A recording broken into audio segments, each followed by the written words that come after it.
Check, check, 1 2 1 2. For the people that's going to watch this on the playback, you tune in with your host. One half of this MV Online platform. You with your host, Deshaun, aka Son of a Jones. And today I got some dope guests.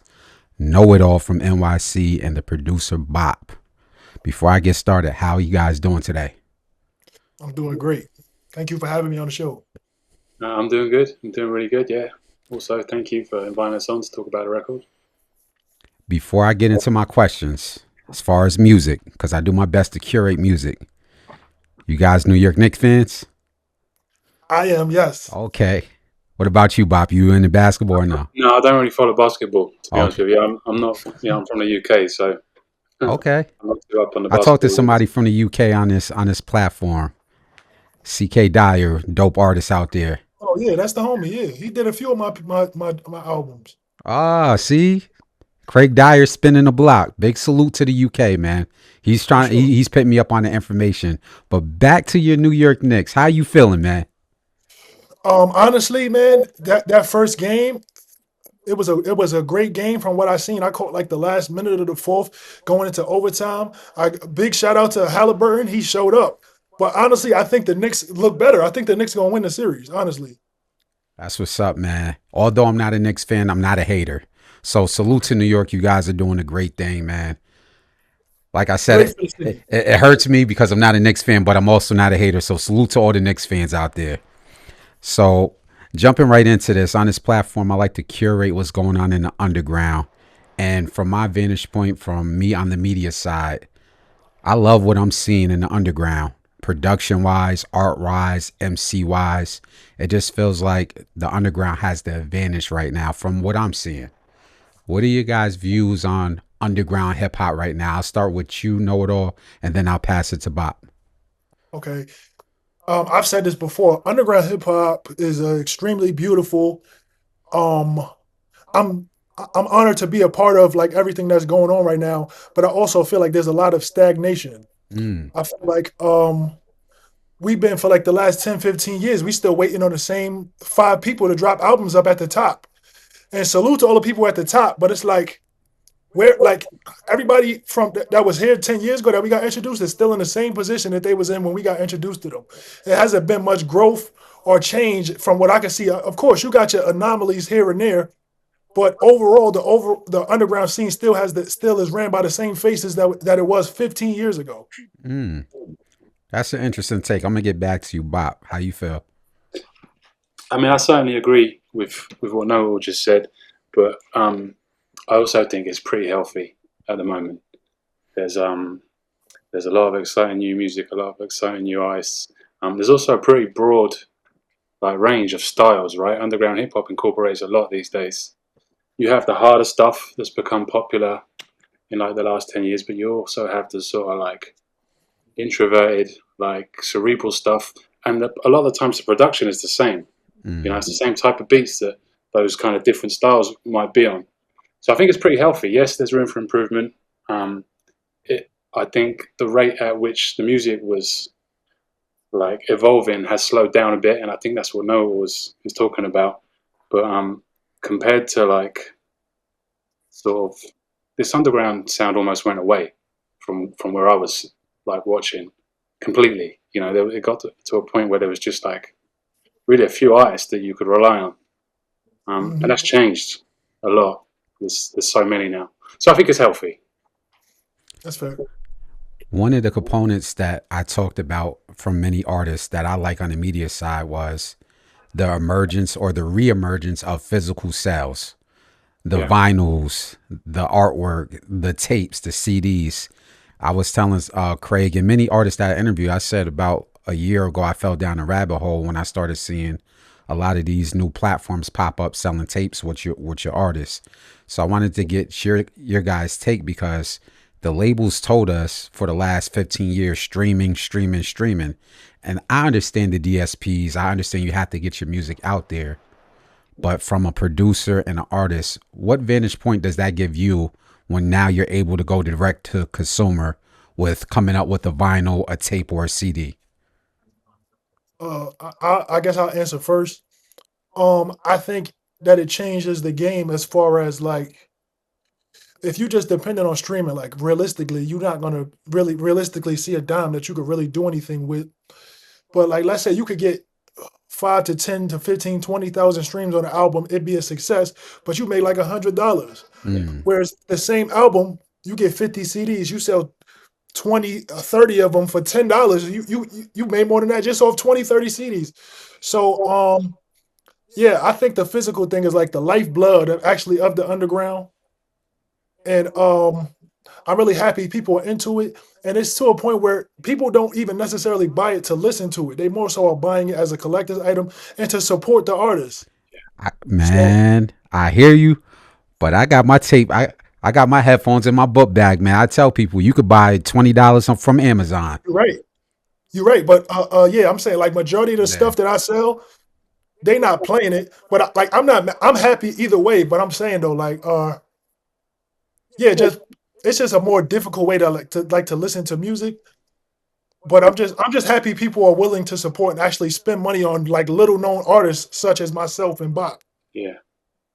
From a production side, because I talked to a producer from California, and he gave me some intel on how it benefits producers. So I want to get your input as a producer. Yeah, I don't know. I haven't really got involved yet as far as like putting physicals together Okay. and trying to sell them, but it's definitely an exciting thing to me, and I think it's great that artists that are much smaller can still find a revenue stream from doing this work, because it can be a bit demotivating otherwise. Even if you have, like Noel said, even if you have a lot of people listening to you, you have to be doing serious numbers to see any kind of money from streaming. It's almost non-existent, really, and there's a reason for that. We understand it. But to have this lane now where you can like cultivate a smaller fan base, but still see some like real money that could kind of like you can put back into yourself as an artist. It's an exciting time, and I do think it's played a huge part in this resurgence of underground hip hop that we're seeing at the moment. So I got to ask you guys. I don't know if are you in America or are you in the UK, Bob? I'm in New York City, yeah. I'm Okay, from so the UK, but I'm a kind of okay. resident of New York City currently. So with you being from Queens and you being from the UK, but you're in NYC, what brought y'all two together? Yeah, I was thinking about that actually a few years back now, eh? I think I just kind of like somehow Knowitall's music came up on my radar on social media, and I was listening to it, and I just reached out to him to get him to do a track for me, because I was trying to put a producer album together at the time. That didn't pan out, that record. I had a few. It was harder than I thought it was going to be. I would like to go back to it at some point, but that was basically the start of the relationship that I had with Noah. We just kind of stayed in touch, and we've been swapping tracks going back quite a few years now. Yeah. From my perspective, it's the same. He reached out to me. We did a track that I was really happy with. Like when I first heard his stuff, like Bop was like super. He was nice. He was super nice. So I was like really excited to do it. And yeah, he sat on the track for a long time. But like he was so dope, I always would check in to see what he was doing. Like, oh, what he got going on? What he got going on? To the point where he ended up like sending me some more beats, and he sent some of my other friends, Black Chidori, like stuff like they sent them beats, and like yeah, we kind of like had like a working relationship, and yeah, from it just grew from there to like we live like fairly like super close together. So you know, Okay. I mean, relatively, yeah, compared to like a lot of people that are collaborating these days, we live kind of around the corner from each other, right? But as Knowitall kind of built up his night that he does with his team, I was attending that as well. So we were kind of in touch quite a bit. So yeah. So I want to jump into the album a little bit. So the album title, Welfare Island, references Roosevelt Island. Yeah. How did this historical context of the album title, how did that come about for you? Because I know like there's various parts of Queens, because I used to live in Long Island, and I know a little ins and outs of Queens and Long Island. So I wanted to get a historical context from you. Okay, so well, Long Island is like in Deep, Queens. yeah, I'm at yeah. the very end of Queens, like right at the East River, like I'm right there. Okay. Roosevelt Island or Welfare Island is literally 2 blocks across the street from me. I grew up as a kid going there all of the time. just was real interested in it because it was so mysterious. Like, why is this here? And now there's like more people there. When I was younger, there wasn't a lot of people there, so it's just like, why is this island here? And it like, and this bridge and all of this stuff. And I just developed an interest in it, and I started doing research on it. I've actually had the idea in this title of Welfare Island in my head for a few years, right?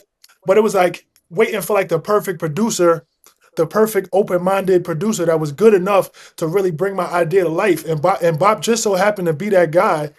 And I'm extremely happy with what we put together. And it's probably maybe my favorite project I've ever done. But yeah, the title of the album comes from the history of Welfare Island being a smallpox facility, an insane asylum, a prison. And that's just me taking my experience in Queens and comparing it to that. Wow. Yeah. Yeah, because even with the track titles, I was reading the track titles and I'm going to study. I see like certain track titles, so that's interesting. But I want to go back. You said something important. You said you needed a perfect producer to kind of put this together.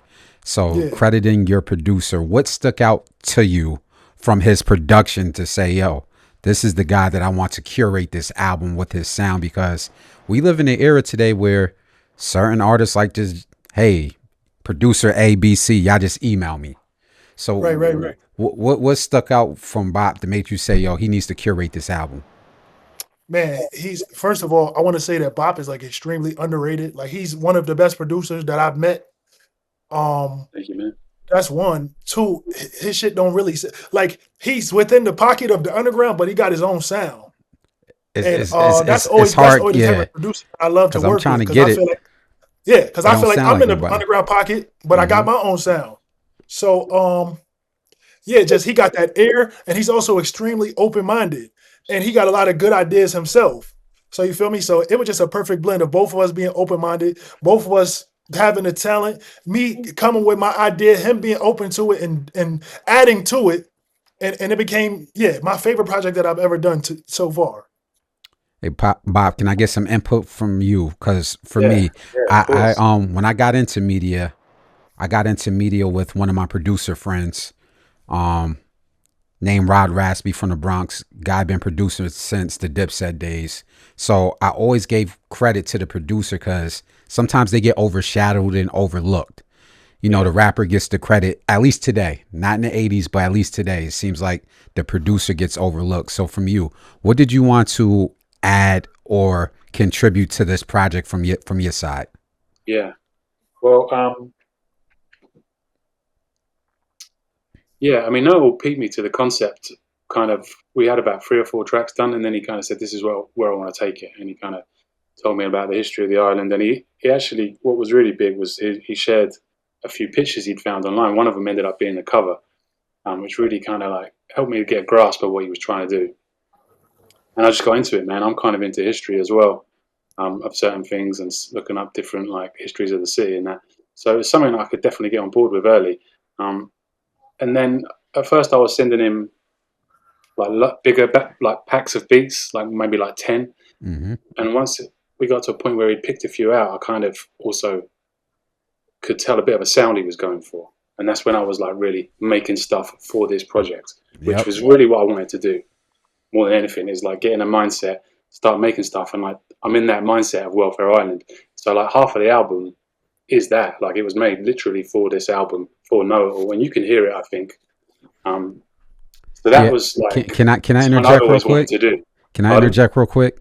Because Yeah, I think you just answered my question. I was about to ask you. It seems like a range of sounds, yeah, from kind of some melodic tones to even gritty sounds. So I think you yeah, just answered the question of that was predicated on the concept of yeah. the reason why you had a different range of sounds on it.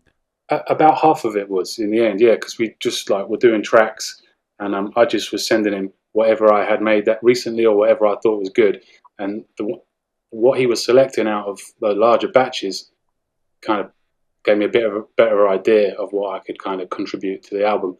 So about half of it, maybe a little bit more than half, maybe like 60% was, yeah, it was made with this concept in mind, definitely. And I was really just sort of like trying to create different moods for the different tracks, you know. So I want to go back to you taking the concept of Welfare Island.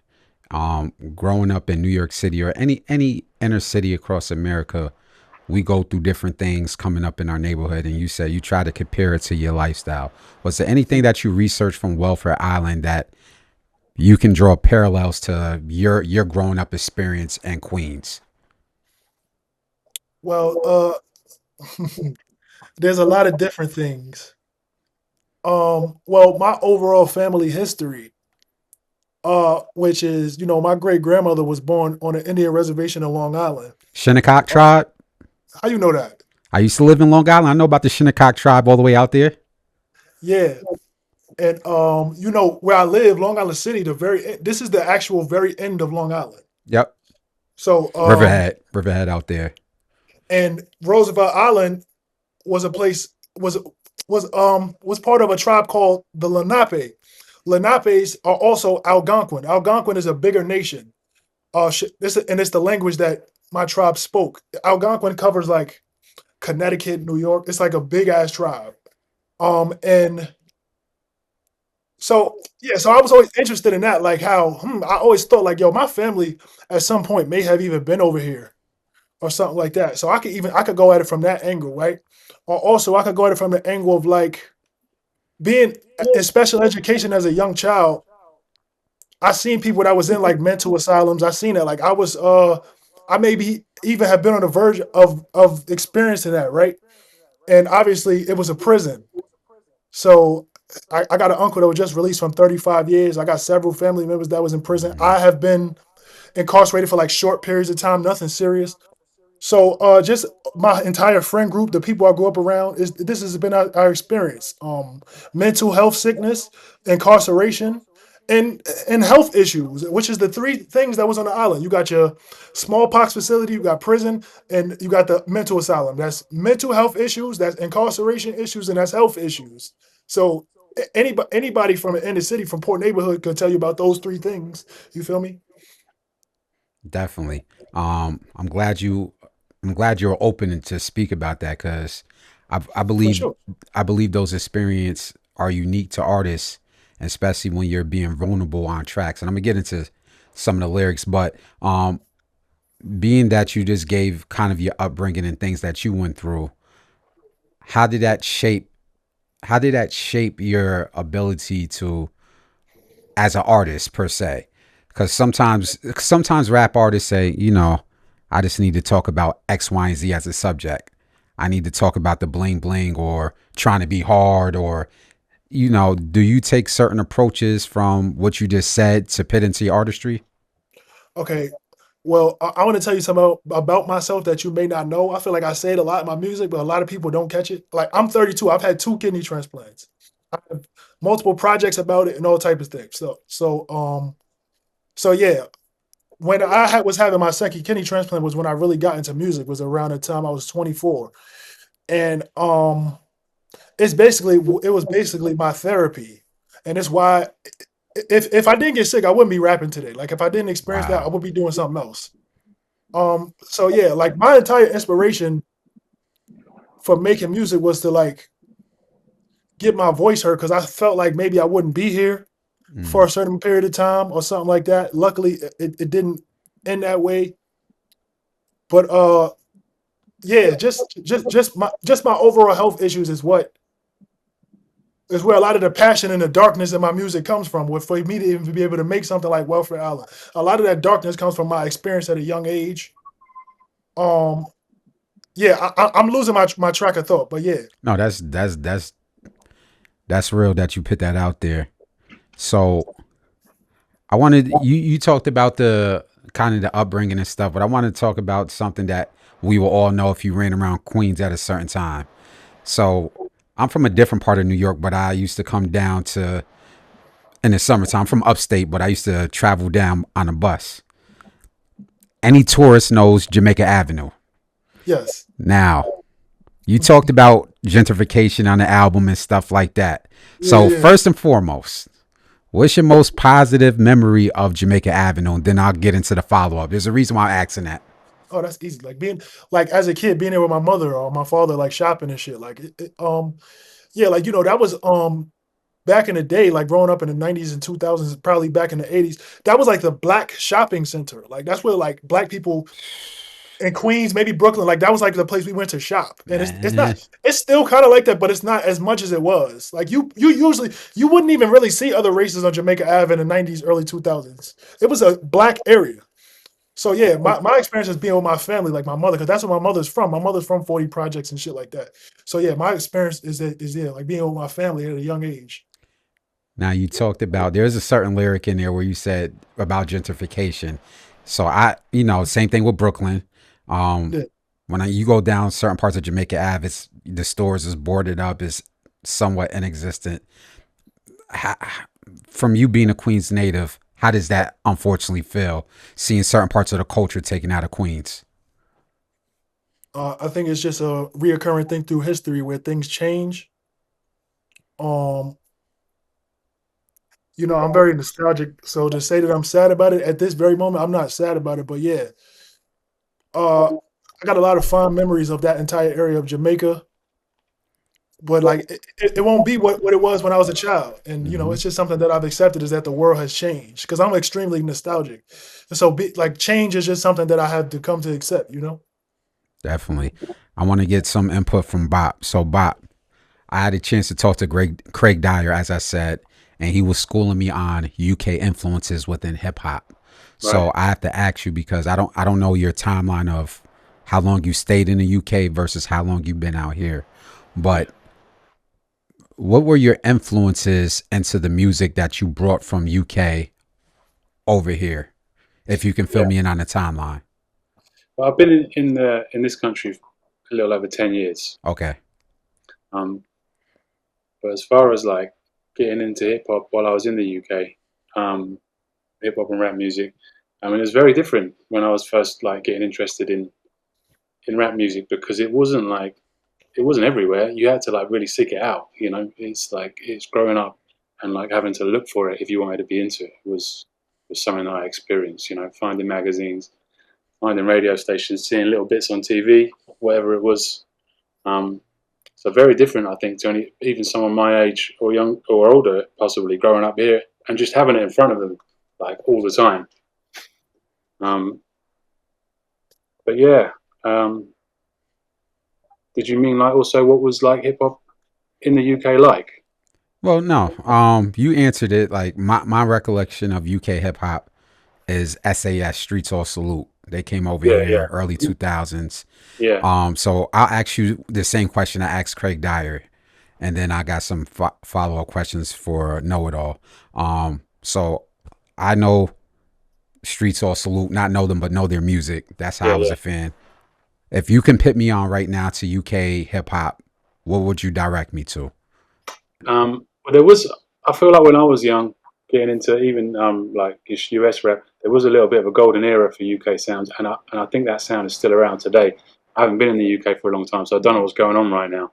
But artists, uh, when I was really getting into it, was Task Force, Jest, Lewis Parker. These guys were all making sort of like boom bap back then, sort of 20, 25 years ago. Matter of fact, Task Force, um, they were a rap group, but one of the brothers, um, he made beats, and he's in this scene now, this underground scene now. He'd done an album with Streets a few years ago. So it was there. It was definitely around, like the homegrown stuff. Um, it was small though, it was very small. Gotcha. So I want to get into some of the lyricism and storytelling, know it all. So the theme was like it was very raw, very reflective, as you said. I like the track "Pray for Queens." You guys shot the video to it, and there was a Bob shot that. Bob shot and edited that video for Yeah, people that don't know. So you're not just a producer; you do video production as well. yeah, I do a bit of video. Yeah, Okay, that's dope. So there was a certain bar in "Pray for Queens," and I want to say it correctly, but you said something to the effect where you was talking about your father running out of borrowed time. That was a certain line in there, like a certain bar that I caught. Yeah. So, what's your best recollection or best lesson advice that you got from your father before Which you mentioned him being on borrowed time. Yeah, that's a great question. Okay, so I grew up. My father left my house when I was like 5, but I would like go see him and things like that. My father was like a very smart man, but dealt with he was an alcoholic. He dealt with that. But he was a very smart man. I guess the one thing that I learned from my father is like really the first of all, don't take no shit from nobody. Second of all, like be yourself and like be an intellectual. Like he told me, like you don't have to be like the rest of these guys out here. Like you can be an intellectual and be yourself, and women are like you, and this and that. Like you don't got to be one of these tough guys or whatever like that. That's what I learned from my dad. That's what's up. So I'm just diving into your catalog. I'm a new fan, I thank you and for listening, bro. it's like a approach you took because I can't catch your flow. Like I can't compare it to nobody. Like I'm trying to see like does he sound like even though there's certain people saying you sound like such and such, but it's like a unique flow. It's a unique way that you're approaching the track. It's Yeah, like kind of poetry, but then kind of like hardcore. How do you? It's kind of tough. Like how do you deal? How do you come up with the approach that you take on these tracks? Because it's like a unique flow that you're putting together. bro. Everything I've ever done in my life has been unorthodox and weird That's and like a it's an little bit, unorthodox flow, man. and like everything I've done kind of lacks rhythm. Like I don't got that natural like rhythm that Hmm. all black people got that rap. Like I don't have that. So I don't know. Like somebody said, my friend K Burns, shout out to K Burns, a rapper out of Brooklyn and shit. He says everybody else is a samurai. They slicing straight. He said I'm coming diagonally. Mm. So that's like a way that I could say it. But yeah, I'm just completely unorthodox. I'm untaught. I don't really know how to count bars. Um, like there's a lot. I don't know BPMs. Like there's a lot of shit I don't know. So Okay. people think that I'm trying to do something special, but I'm really just trying my best with the talent that I got. Like I'm not very technical as far as understanding everything. This is just what I know, and this is just like I guess how I'm purveying it. Like I have no technique to how I'm doing it. This is just how it comes out.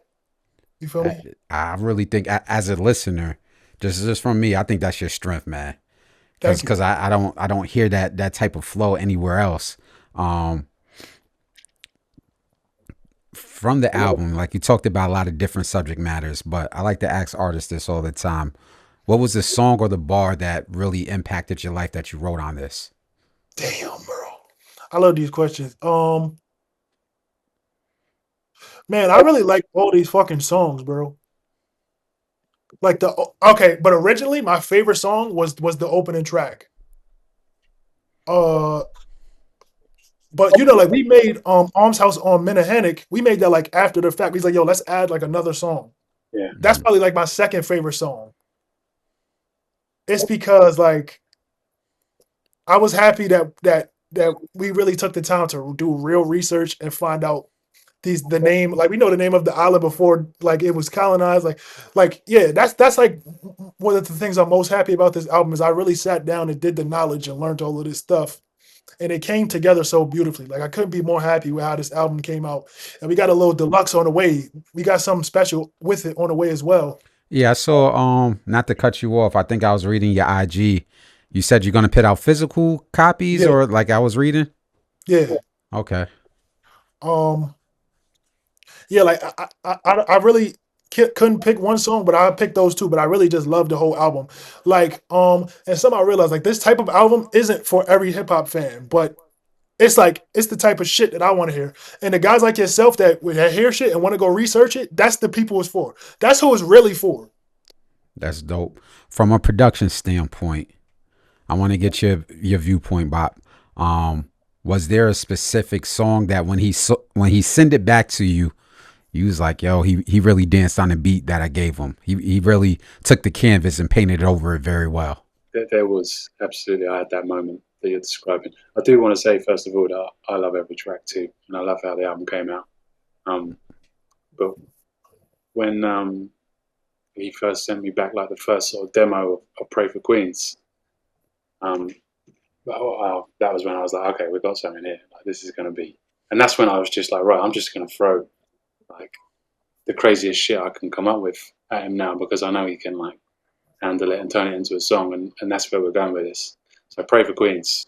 When I heard that, yeah, it was definitely a moment for me.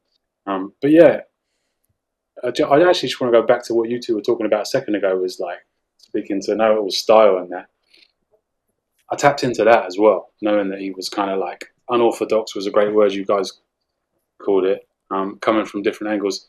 That's what I try to do with like the second half of the album that were made. The second half of the album where I made the beat specifically is just giving that space to move around. And I think you can hear it. It's kind of like there's some of the tracks it's hard to even really like count along with it and find the rhythm. Do you know what I mean? I did that intentionally. I was trying to, as a listener, I was trying to catch it, and I'm like, I haven't heard this. Like, Yeah. it's something that it's kind of unexplainable as a listener. But go ahead. I mean, that's all I was going to say, man. Like all of that was intentional, and I just tapped into that style, or like the unique sound that he has, where it's kind of coming from different directions, and it's not really kind of locked into the beat exactly like like most rappers do. I just wanted to create that space, the backdrops, and I think we kind of managed it a few times. And you know, there are definitely tracks as well where it is like, I was talking about the intro track, first track, Welfare Island. Like that has a tight groove, but it's also like loose as well, like tight and loose, if that makes sense. But it has like heavy syncopation, and that worked too for his kind of style, like dancing around the beat. Bro, I was supposed to have a feature on it. We actually considered getting like nature on it at a point, right? But when I sent this beat to people and let them hear it, not nature, like other people from my neighborhood to consider, they say, "Yo, I don't know how to catch the beat," and I'm like, "Damn!" Like so, I'm like, "Yeah, like this is like my type of shit." You feel me? Yeah, and I'm not trying to like go out of my way to make beats that are hard to rap on. That's not my style. I don't think it's hard to rap on. But you know, that's what we wanted to do with this record, and it worked. I think it's important that you guys have a project like that, because can't nobody say you're swagger jacking or copying somebody's style. It's a one of a kind. Yes. And when you add art like that, that's what sticks out. That's what somebody's going to remember 5-10 years from now, that you had a project that was unique to you two. Yeah. That's what we wanted to do. That's exactly what we wanted to do. The only comparison and I don't want to say comparison, but somebody might say there's a little similarity to your tonage and maybe a Rock Marciano a little bit. Have you heard that before? Yeah, but Rock Marcy is like one of my biggest inspirations, but his shit is way too like smooth and like he like how can I say, like he's too smooth and too clean and too like his shit is too perfect for me to be like, yeah, I'm like Rock Marcy. But like he's one of my biggest inspiration, but I don't feel like I'm not taking that yet. He's also one of my biggest inspirations as a producer, to be honest with you. The last 15 years, like he's one of the best beat makers as well, and that's like if I was really trying to learn techniques off anybody, he'd be right up there. He might be number one for me for the last 10 or 15 years. That's the way he chops records is. That's an interesting. Okay, so we got Rock Marcy as an inspiration for production, and so because Rock Marcy has been doing this thing for a while. Yes. Yeah.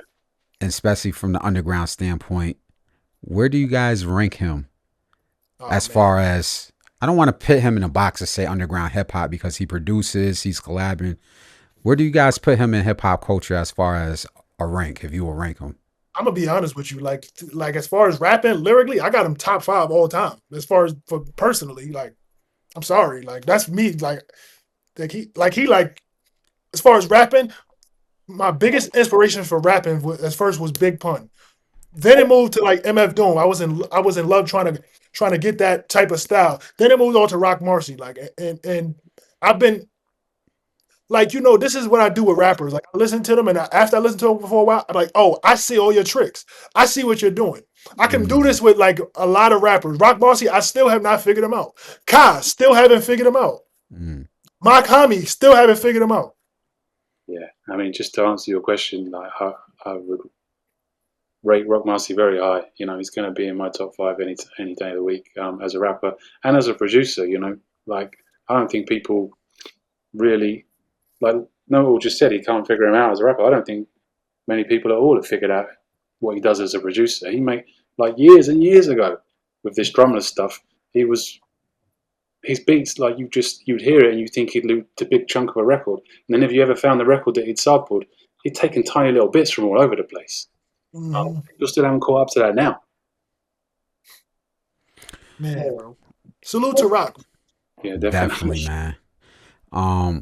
The place you're from, I think, is gold within hip hop, or the boroughs in general. But Queens, there's so many legends from Nas to Havoc to Roxanne Shante, Pharoah 50, Monch, 50, Jam Master Run DMC. J. We could go all day, man. The list goes on and on for Queens. Growing up knowing that you're in a borough with rich history as far as hip hop, what did you take away from that coming up? You know, knowing that, hey, I'm on the radio. I mean, listening to the radio might be 50 or might be Nas. Like, there's just too much influence from Queens. So, what did that give you growing up within the culture of hip hop? Man, Queens is just, it just come with like a different type of confidence. And also, like I said, and pray for Queens, like either be the best or don't, in Queens, either be the best or don't bother. And like that's kind of how I looked at rap. Like I really ain't dropped no music till I felt like I was the best person in my hood. Like that's when I started dropping music. Man, Queens, like it don't get no better than Queens as far as hip hop. Like we fucking created sampling. Like Marley Marl fucking created sampling. Like Russell Simmons made hip hop a business. Like we made this shit realistically, man. But go ahead though. Yeah, man. I hold Queens like extremely dearly to my heart. I've never lived nowhere else. Like I hold it extremely dearly to my heart. So yeah.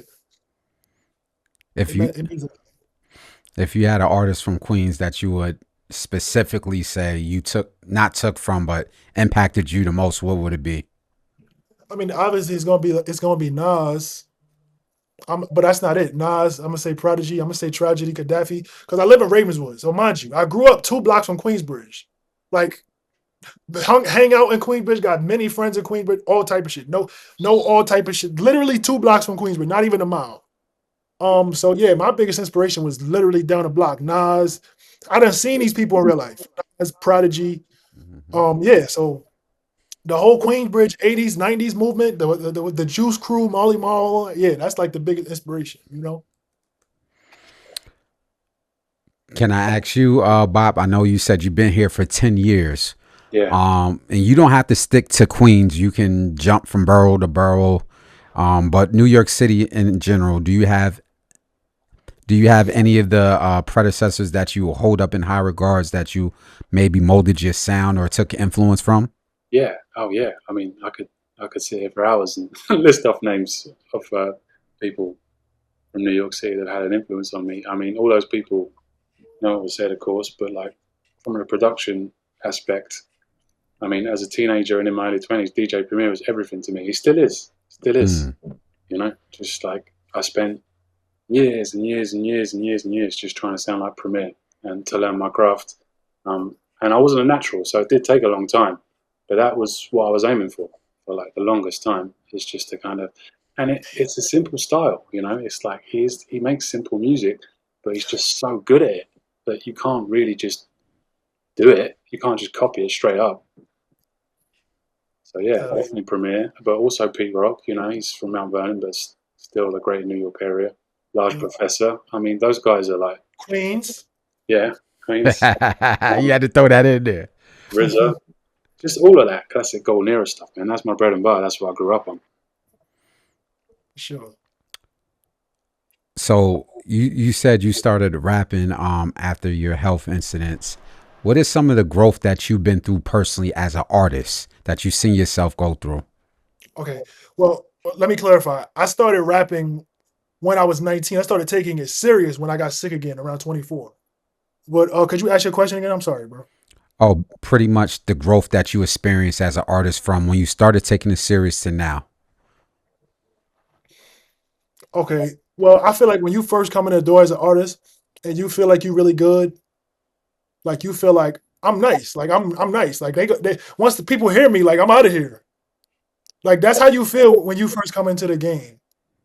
and then it takes years of like grinding and getting better and meeting people, and then I came to this realization like, oh, that mainstream shit, like it's not based on just. Then I realized, like, oh, it's different.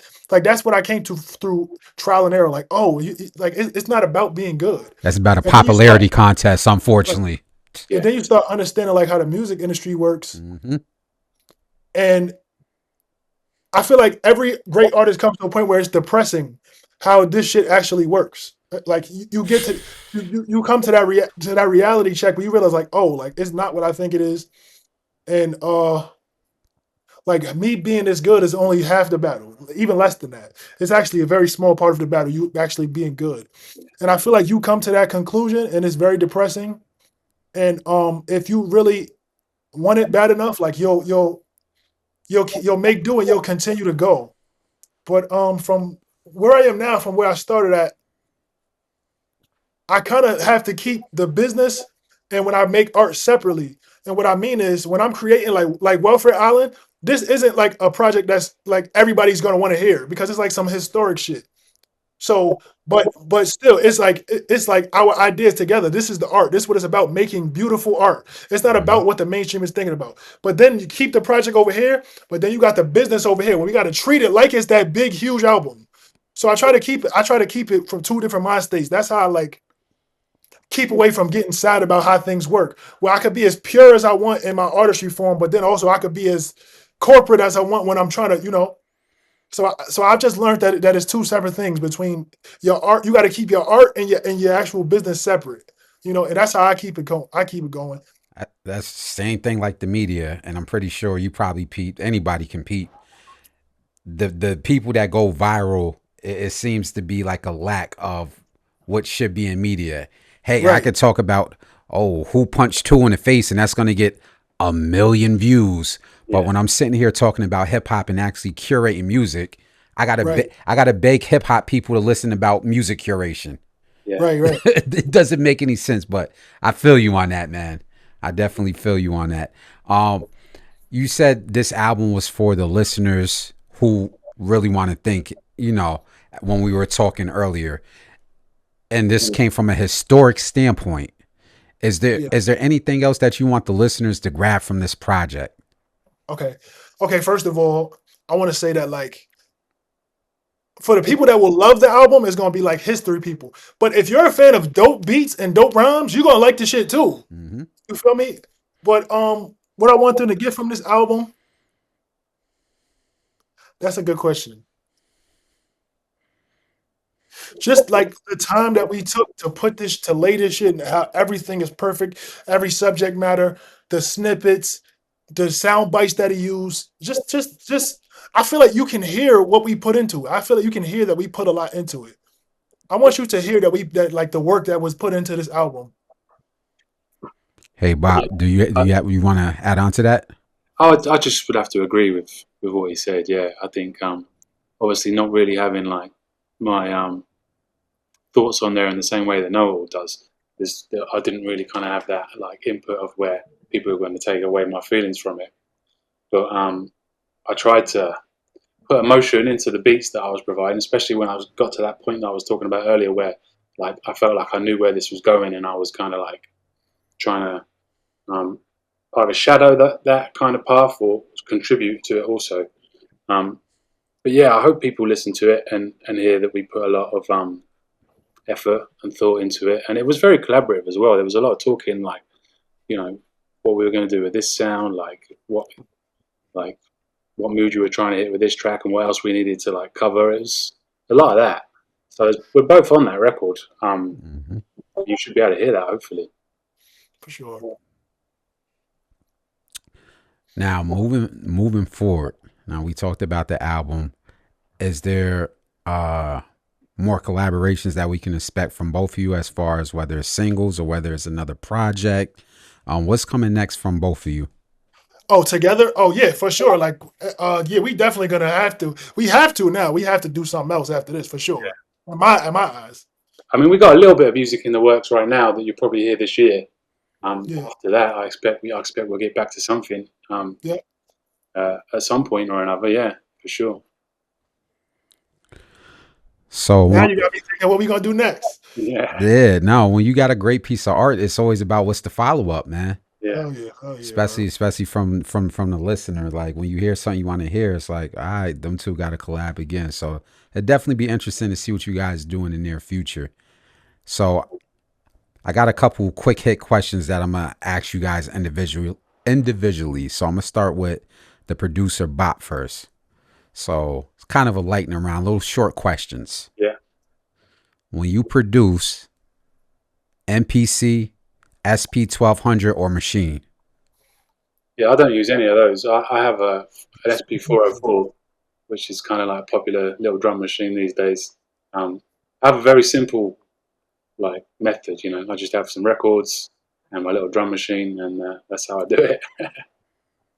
Favorite sample of all time?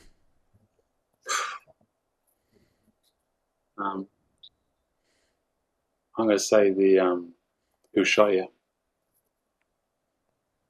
That's Yeah, a it's a dope soul one. record. David Porter, I think, is the artist they sampled. But yeah, Who Shot You? I think is probably the coolest sample. Studio. Nicholas Craven, I gonna like that. That's dope. Studio must have. What'd you say? Oh, For sorry. Go ahead. a studio must have for you. Yeah, just some decent speakers, man. That's like all the best you can afford. That's gonna like really pay dividends. Night owl or early bird in the lab? I would prefer to be a night owl, but I have a 1-year-old, so I have to get to bed early because he gets up early. So these days I'm just kind of like getting hours in wherever I can, basically. One album you'll take on in Desert Island. One hour I might take on a desert island. But,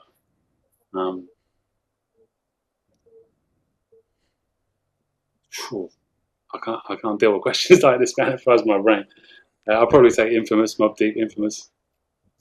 That's big. All right. So now I'm going to Knowitall. Your favorite New York Knicks player of all time? Oh, that's a fucking great question. Oh, nobody said this one before. Michael Ray Richardson, East Coast Magic. You just said him from left field with that one. Yeah. All right. Favorite Queens artist, rap artist? Fuck. Too many legends. No, but I'm not gonna front like Nas. I'm not gonna front, and I'm not just saying this because he's like known to be the GOAT. Like Nas in his prime is so fucking good, so much fucking better than everybody else that it's not even funny. So especially as far as Queen, so he is Nas. Your studio must haves.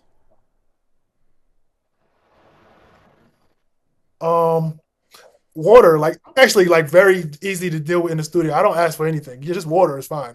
I don't smoke in the studio, nothing. Like Night owl or early bird in the lab? man, like he said, like I would really love to be like an early morning person, but yeah, I'm a night owl. Okay. And what's the album that if you were on a desert island you would take? Welfare Island. That's great. That's dope, man. Yeah. That's dope. So I want to give you guys the platform each to let your fans know what's next, because I don't know if you guys have any show promotion, or if you guys are doing any other media, or if there's even business that you guys want to promote right now. It's your time to shout out social media, anything. So you can follow me everywhere at Knowitall NYC. Obviously, we got Welfare Island out.